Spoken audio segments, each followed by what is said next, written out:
Archiviate le proteste come facili scorciatoie, la CISL del Veneto a convegno a Vicenza con il suo segretario nazionale punta sull'equilibrio della contrattazione come unica vera strategia per uscire da questa fase recessiva ormai permanente.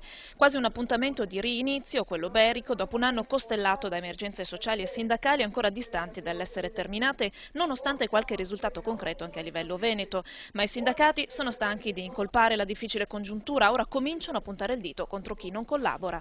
Non collabora chiunque la mette in caciara, chiunque litiga con l'altro e molti sono dell'opposizione, in moltissimi sono la maggioranza, che è ancora più grave perché hanno la responsabilità di governare, e anche nel sociale. E anche nel sociale c'è ancora chi ritiene che di fronte ai problemi basta solo abbaiare.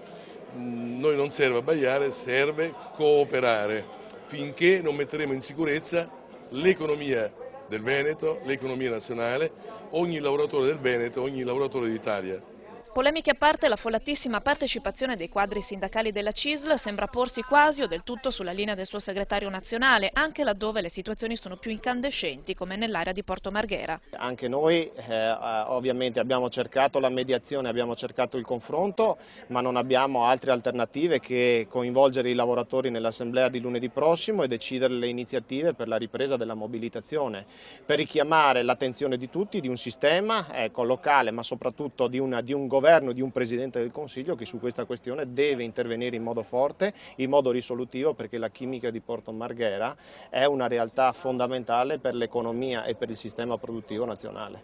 Ma c'è anche una base che spinge affinché i dirigenti abbiano più coraggio nell'identificare altre concause nell'attuale situazione economico-finanziaria. Di cosa avreste bisogno? Ci aspettiamo che il nostro segretario faccia qualcosa, perché non è giusto che ci sia un'evasione fiscale che ci sta rovinando. Imprese, liberi professionisti e tanta altra gente che non paga il dovuto.